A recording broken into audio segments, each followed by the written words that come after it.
Hello dear students. तो इस video lecture में हम डिस्कस करेंगे कुछ और प्रॉब्लम्स डिटर्मिनेंट के ऊपर। हमने लास्ट 2 वीडियोस में बहुत सारे प्रॉब्लम सॉल्व किए थे। मैं चाहता हूँ कि कुछ सीबीएसई के भी प्रॉब्लम्स हम लोग चेकआउट करें जो कि थोड़े से कॉम्प्लिकेटेड नेचर के मतलब जैसे जिस प्रकार से हम डिटर्मिनेंट के अभी तक जो प्रॉब्लम सॉल्व किए थे वहाँ समझ में आता था कि डबल जीरो कैसे बनाना है और किस तरीके से उसको अप्रोच करना है। अब मैं कुछ ऐसे प्रॉब्लम्स लूँगा जहाँ पे थोड़ा सा आपको स्टार्ट करने में प्रॉब्लम जाएगी, लेकिन उस स्टार्ट करने के लिए आपको कैसे किस तरीके से जाना है वो देखिए। इस क्वेश्चन में लिखा है prove that 1 + a² - b² 2ab - 2b, ये डिटरमिनेंट दिया और इसको प्रूव करना है 1 + a² + b² का क्यूब। तो देखो जो हमको इस क्वेश्चंस को अटेम्प्ट करना है ना, वो जो प्रूफ करना है वहाँ से हमको हिंट मिलेगा। वो हिंट क्या मिलेगा कि यहाँ पे 1 + a² + b² एक फैक्टर है जो रिपीट हो रहा है 3 टाइम पे। तो 1 + a² + b² या तो ये तीनों रोज में किसी जगह पे कॉमन होना चाहिए। अगर कॉमन नहीं दिख रहा है तो हम ऑपरेशन लगा के इसको कॉमन बनाएंगे, या फिर किसी कॉलम में कॉमन होना चाहिए, नहीं तो ऑपरेशन लगा के। तो देखो 1 + a² + b² की जगह -b² है, तो -b² में अगर ट्वाइस ऑफ b² ऐड कर दूंगा तो 1 + a² + ट्वाइस ऑफ b² हो जाएगा। तो ट्वाइस ऑफ b² ऐड करने के लिए देखो यहाँ 2 भी है, तो अगर मैंने इसको b से मल्टीप्लाइड कर दिया और यहाँ ऐड कर दिया तो मेरा ये काम हो जाएगा। बस यहीं से मुझे एक ट्रिक मिली। क्या ट्रिक मिली? इससे ट्रिक ये मिली कि मुझे एक ऑपरेशन R1 में इस प्रकार का लगाना है, R1 + BR3, ये ऑपरेशन मुझे लगाना है। ठीक है, तो ये ऑपरेशन जब मैं लगाऊंगा तो ये बन जाएगा 1 + a² - b², और इसको मैंने आपको b से मल्टीप्लाइड करके इसमें ऐड किया तो प्लस ट्वाइस b² हो जाएगा, और जो फाइनली 1 + a² + b² देगा। तो इसको मैं लिख लेता हूँ ऐसे ही सिंप्लीफाई करके। ठीक है, अब इसको यहाँ पे 2ab ये है और इसको b से मल्टीप्लाइड करके ऐड करना है तो -2ab हो जाएगा, फाइनली ये 0 हो जाएगा। तो देखो यहाँ पे भी 1 + a² + b² और 0 में भी 1 + a² + b² कॉमन लेंगे तो वही बचेगा, कोई इशू नहीं आएगा। अब यहाँ आते, यहाँ है -2b, अब इसको b से मल्टीप्लाइड करेंगे तो और ऐड करेंगे तो ये +b -ba² - b³ होगा। अब ये देखो -2b + b अगर देखें तो ये कितना हो जाता है बोलो, -b, और सब में से अगर मैं -b कॉमन लेता हूँ तो 1 + a² + b² ये फाइनली आ जाता है। तो ये क्या बन गया, -b × 1 + a² + b², ये आपका फर्स्ट रो बन गया स्टूडेंट। तो ये फर्स्ट रो में से मैं ये कॉमन ले सकता हूँ 1 + a² + b², करेक्ट है। फाइन, अब यहाँ कोई चेंज नहीं है, 2ab 1 - a² + b², और ये 2a, ये बन गया 2b - 2a 1 - a² - b²। तो देखो 1 + a² + b² कॉमन आ गया। ठीक है, तो कॉमन आ गया स्टूडेंट्स, कॉमन ले लेते हैं। ठीक है, तो कॉमन लेंगे तो यहाँ क्या बचेगा 1, यहाँ बचेगा 0, और यहाँ क्या बचेगा -b। तो हमने एक फैक्टर सर्च आउट कर लिया, और वो फैक्टर क्या है, वो है 1 + a² + b²। 1 2ab और 2b, और यहाँ मैंने कॉमन ले लिया 1 + a² + b²। एक फैक्टर मैंने कॉमन ले लिया है। ठीक है, आई होप दैट आप लोगों को ये सारा ऑपरेशन, सारा सिंप्लीफिकेशन समझ में आ रहा होगा, कोई इश्यू नहीं है। ठीक है, फाइन, तो एक फैक्टर मिल गया, यहाँ पे 3 फैक्टर्स है। तो अब हम और कौन सा ऑपरेशन लगाएंगे जिससे कि वापस इसमें हम 1 + a² + b² कॉमन देख सकते हैं। देखिए डबल जीरो बनाने के कोई चांस दिख रही नहीं है। ठीक है, तो इवेल्युएट तो करने का काम भूल जाइए। ठीक है, अब ये ऑपरेशन को भूल। अब इसमें देखिए अगर इसको 2b है, ये 2ab है, अगर इसको b से मल्टीप्लाइड करके इससे सब्ट्रैक्ट कर देता हूँ तो ये 0 हो जाएगा। b से मल्टीप्लाइड करूंगा तो -2, b से नहीं, a से मल्टीप्लाइड करना है ना, हाँ, a से मल्टीप्लाइड करूंगा तो -2a² हो जाएगा। अगर ये यहाँ पे ऐड हो जाता है, मतलब माइनस करते तो ये प्लस हो जाएगा, करेक्ट है। तो फिर यहाँ पे 1 + a² + b² आ जाएगा स्टूडेंट। तो आपने क्या करना है, R2 में चेंज करना है, R2 -a × R3। देखो a से मल्टीप्लाइड कर दो इसमें और इसको माइनस कर दो, तो ये अब जो डिटरमिनेंट बचेगा उसको हम नोट आउट कर रहे हैं। देखिए ये तो कोई चेंज नहीं आ रहा है, ठीक है। अब R2 में देखें, 2AB और इसको A से मल्टीप्लाइड करके फिर सब्ट्रैक्ट करेंगे तो 2AB माइनस 2AB, क्लियर है क्या? फाइन। तो इसका मतलब इसको तो मैंने रख दिया 0, ये 1 और ये 0। अब ये देखिए, ये 1 माइनस ए स्क्वायर प्लस बी स्क्वायर और माइनस करना है तो minus minus plus 2a square, और ये फाइनली 1 प्लस ए स्क्वायर प्लस बी स्क्वायर हो जाएगा, 1 प्लस ए square plus B square, correct है क्या? फाइन स्टूडेंट्स, अब यहाँ पे हमको वही काम करना है। देखो 2a था, अब a से मल्टीप्लाइड करके माइनस करना है तो माइनस a फिर plus a cube plus a b square, तो ये फिर से हो जाएगा a plus a cube plus a b square, फिर ए कॉमन ले लिए 1 प्लस ए स्क्वायर प्लस बी स्क्वायर मुझे जो चाहिए। तो फाइनली स्टूडेंट्स मैं यहाँ क्या लिख सकता हूँ, यहाँ लिख सकता हूँ a into 1 plus A square plus B square, और ये as it is 2b minus 2a 1 minus A square minus B square, ठीक है। और अब यहाँ पे पहले से 1 प्लस ए स्क्वायर प्लस बी स्क्वायर था जो इस ऑपरेशन से हमने कॉमन ले लिया था, ठीक। तो स्टूडेंट्स यहाँ से भी कॉमन ले लो, इसको स्क्वायर कर दो, स्क्वायर हो गया तो ये कितना बनेगा, ये बनेगा 1 और ये सिंपली ए बचेगा।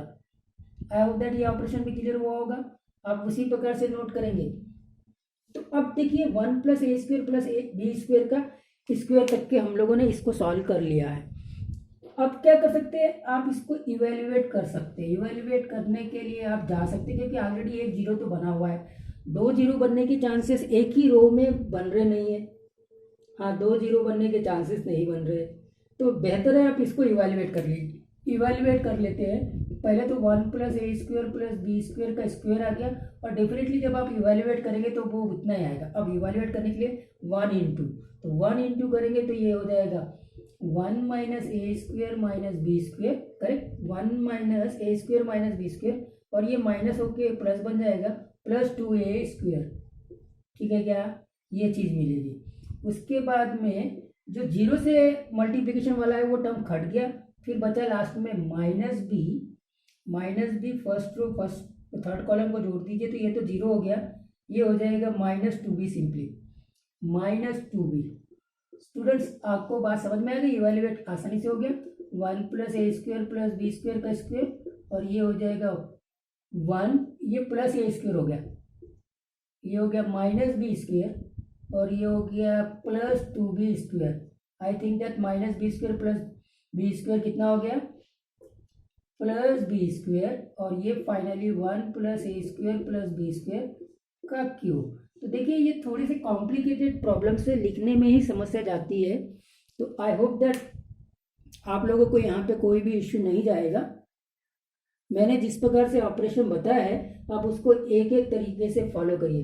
देखिए इसको राइट हैंड साइड्स को देखना है, इस राइट हैंड साइड के फैक्टर्स के बेस पे आप ऑपरेशंस को लगाना है। नेक्स्ट प्रॉब्लम देखते हैं स्टूडेंट्स। तो स्टूडेंट्स ये भी एक कॉम्प्लिकेटेड प्रॉब्लम्स है, लेकिन मैंने जो आपको ट्रिक बताई है आप उसके बेस पे इन क्वेश्चनों को अटेम्प्ट कर सकते हैं, और आप मेरे साथ में चलिए। देखिए क्या क्वेश्चन बोलता है कि इस डिटर्मिनेंट को इवेल्युएट करिए और 1 प्लस ए square plus B square plus C square. तो 1 प्लस ए square plus B square plus C square को एक पूरे को एक फैक्टर मान लो, फैक्टर मान लिया, मतलब अब ये एक ही फैक्टर है, वो या तो किसी एक रो में कॉलम, एक रो में सब कॉमन होना चाहिए या किसी एक कॉलम में कॉमन होना चाहिए। अब रही बात उसकी, तो यहाँ तो सबको मैं ऐड करता हूँ तब भी 1 प्लस ए स्क्वायर है, लेकिन बी स्क्वायर नहीं है, सी स्क्वायर नहीं है, बी स्क्वायर नहीं है, सी स्क्वायर नहीं है, मतलब अब क्या करें, करेक्ट कौन सा ऑपरेशन लगाए। तो इसका मतलब यहाँ पे फिर से मेरे को किसी न किसी रो में कुछ मल्टीप्लाइड करना पड़ेगा या किसी कॉलम में कुछ मल्टीप्लाइड करना पड़ेगा, क्योंकि 1 प्लस ए स्क्वायर है, लेकिन फिर मैं किसी को ऐड करूँ या सब्ट्रैक्ट करूँ तो चाहे वो रोज में हो चाहे वो कॉलम में हो, तो plus B square plus C square नहीं आ रहा है। क्लियर है क्या बात, हाँ। तो फिर इसका मतलब रोज को मल्टीप्लाइड करना पड़ेगा। तो देखो रोज को अगर मैं मल्टीप्लाइड करता हूँ तो किससे मल्टीप्लाइड कर, अच्छा ठीक है साहब, अगर मैं इसको इस रो को अगर ए से मल्टीप्लाइड करता हूँ या फिर इस रो को मैं ए से मल्टीप्लाइड करता हूँ, तो ये मेरे को चेकआउट करना पड़ेगा। तो ये चेकआउट करने के लिए आप क्या कर सकते हैं कि ये 1+a² ठीक है ना। अब ये b² चाहिए और ये c² चाहिए, तो यहां मैं c से मल्टीप्लाइड करता हूं, ठीक है क्या। यहां मैं b से मल्टीप्लाइड करता हूँ, b², तो a कॉमन है, और यहां मैं a से मल्टीप्लाइड फिर करना पड़ेगा ताकि ये कॉमन आएगा। क्लियर है।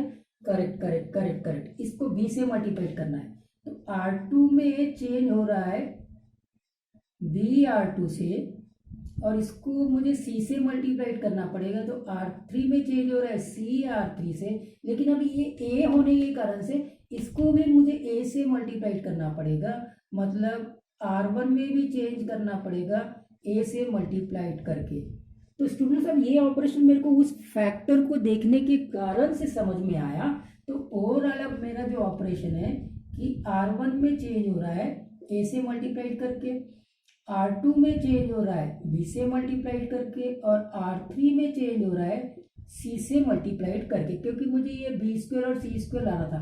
a² 1+a² तो है, लेकिन फिर यहाँ के एक कॉमन प्रॉब्लम लाने के लिए यहाँ पे भी a से मल्टीप्लाइड कर। अच्छा, अब लेकिन जब इससे मल्टीप्लाइड करते हैं किसी रोज में, तो डिटरमिनेंट की वैल्यू चेंज हो जाती है, तो डिटरमिनेंट में फिर बैलेंस करने के लिए 1/a करना पड़ेगा, क्योंकि आपने फर्स्ट रो को मल्टीप्लाइड किया है। 1/b करना पड़ेगा क्योंकि सेकेंड रो को b से मल्टीप्लाइड किया है। 1/c करना पड़ेगा क्योंकि आपने वो काम किया। करेक्ट है क्या। तो ये बन गया a इंटू a² + 1 a²b, और ये हो जाएगा a²c, ये हो जाएगा b² b से मल्टीप्लाइड कर रहे हैं, b इंटू b² + 1, ये हो जाएगा b²c, यहाँ c से मल्टीप्लाइड कर रहे हैं a इंटू c², ये हो जाएगा bc², या c इंटू c² + 1। अब आपने ये a b और c से क्यों मल्टीप्लाइड किया है, इस फैक्टर को आपने आइडेंटिफाई किया, बिकॉज ऑफ दैट मुझे कुछ ये आइडियाज लगे हैं कि ये ऑपरेशन करना है। Okay fine. अब अगर आप इसमें देखिए, इन सबको ऐड कर देते तो a बाहर आ जाएगा, तो 1+a² + b² + c² आ जाएगा। आएगा कि नहीं आएगा। चलिए, तो पहला काम आप कर लीजिए, R1 में चेंज ला लीजिए, R1 + R2 + R3 है, तो 1/abc, ठीक है। और ये बन गया, बोलो क्या, a into a² + 1 + ab² + ac²। और मेरा ख्याल है यहाँ पे भी वही चीज होगा, a²b + b into b² + 1 + bc², और यहाँ क्या होगा, a² into c + b² into c + c into c² + 1। I hope that ये सारा ऑपरेशन आपको समझ में आ गया होगा। R1 में चेंज हुआ है, तो इसका मतलब सेकेंड रो में कोई चेंज नहीं है, b इंटू b² + 1, और ये b² into c ac²। I hope that सारी बातें आपको समझ में आ रही होगी। कैलकुलेशन आप धीरे धीरे करिएंगे, ठीक है। और अब यहाँ से मैं क्या करता हूँ, ये a को कॉमन लेता हूँ, a को कॉमन लूंगा, सब में से a को कॉमन लूंगा स्टूडेंट्स, है ना। यहाँ से फर्स्ट रो में से a कॉमन लिया। चलिए, फर्स्ट रो में से a बाहर लिया, a बाहर ले लिया, a यहाँ से हट गया, a यहाँ से हट गया, a यहाँ से हट गया। क्लियर है क्या। फर्स्ट रो में से a बाहर लिया, तो ये यहाँ से भी हट गया, ये यहाँ से भी हट गया। क्लियर है, ठीक है। अब क्या करता हूँ, यहाँ से मैं b कॉमन लेता हूँ, सब में से b कॉमन लूंगा, तो b यहाँ आ गया, सेकंड कॉलम में से, सेकंड कॉलम में से b कॉलम ले, तो b यहाँ से हट गया, b यहाँ से हट गया, b यहाँ से हट गया, b यहाँ से हट गया, b यहाँ से हट गया।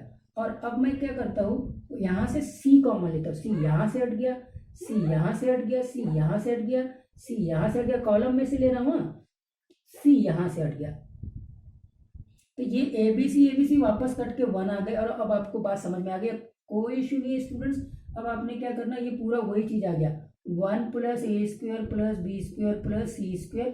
और अब जो डिटरमिनेंट रहेगा डेफिनेटली उसकी वैल्यू 1 आएगी, तो यहाँ आ गए 1, ये निकल चुका है, ये भी निकल चुका है, ये भी 1 और ये भी 1, और ये बचेगा आपका b², ये बचेगा b² + 1। इसको कैसे इवेल्युएट करना है आप सब लोगों को मालूम है। कोई इशू नहीं है। सी स्क्वायर और सी स्क्वायर प्लस 1, ये डिटरमिनेंट को इवेल्युएट करना कोई बड़ी बात नहीं है। डेफिनेटली उसका आंसर आपका 1 ही आने वाला है, वहाँ कोई इशू नहीं है। उसको डबल जीरो बना देते हैं, डबल जीरो बना के इवेल्युएट कर लेना, करेक्ट है कि नहीं। आप डबल जीरो नहीं भी बनाएंगे तो भी ऐसे भी इवेल्युएट कर सकते हैं। चलो डबल जीरो बना लेते हैं। 1 प्लस ए square plus B square plus C square, एक हो गया। डबल जीरो मतलब इस कॉलम ऑपरेशन लगाएंगे, C2 माइनस C1, तो ये 1 बी स्क्वायर और सी स्क्वायर एक कॉलम हो गया। 1 minus 1 zero, b square plus 1 minus B square तो 1, c square minus c square 0। फिर ये इसमें से इसको सब्ट्रैक्ट करो, 1 माइनस 1 जीरो, बी स्क्वायर 0। अरे यार बहुत आसान हो गया। सी square plus 1 minus c square 1, correct है। तो देखो ये देखो ये देखो ये देखो देखो, ये डायगोनल है, ये डायगोनल एलिमेंट्स की ये ऊपर में जितनी भी एंट्रीज है 0 है, तो फाइनली इसका डिटरमिनेंट 1 इंटू 1 1 होगा। ये 1 प्लस ए square plus B square into C square, जो हम लोग जानते हैं, इंटू 1, करेक्ट है कि नहीं। तो मेनली ये ऑपरेशन था स्टूडेंट्स। तो ऐसे ये कॉम्प्लिकेटेड क्वेश्चंस है, इनको कैसे अटेम्प्ट करना है इसके बारे में मैंने आपको ट्रिक बताई है। एक और क्वेश्चन देखते हैं, और इसको भी देखिए, ये तो देखने से ही बहुत कॉम्प्लिकेटेड नज़र आ रहा है। अब आपको मैं इस बात के बारे में ज़रूर बताना चाहूँगा कि जब भी डिटरमिनेंट का प्रॉब्लम आए तो आपको क्या करना है, पहले डिटरमिनेंट को ध्यान से कुछ देर के लिए देखना है। अगर कुछ देर से आप देखेंगे ना तो फिर धीरे धीरे आपको आइडियाज़ आएंगे, अचानक से आइडिया नहीं आएंगे, देखने के बाद समझ में आएगा। और देखने की स्टाइल के लिए आपको राइट हैंड साइड के फैक्टर्स को देखना है। अब यहाँ देखो तो यहाँ तो राइट हैंड साइड में ये ए क्यू भी दिख रहा है, ऐसा कोई फैक्टर यहाँ पे कॉमन दिखने वाला नहीं है। तो ये बात अभी जो मैंने बताया था अप्रोच करने का प्रोसेस वो हट गया। लेकिन ये जितना कॉम्प्लिकेटेड डिटरमिनेंट दिख रहा है तो इसको पहले देखो, सम ऑफ टर्म्स वाला बात कर रहा है, सम ऑफ टर्म्स की बात कर रहा है, मतलब डिटरमिनेंट को अलग अलग करने का जो प्रॉपर्टी है उसको शायद मैं यहाँ अप्लाई करके आसान बना सकता हूँ, क्योंकि इतना कॉम्प्लिकेटेड बहुत छोटा होके आसान बनेगा तभी ये प्रॉब्लम बना है।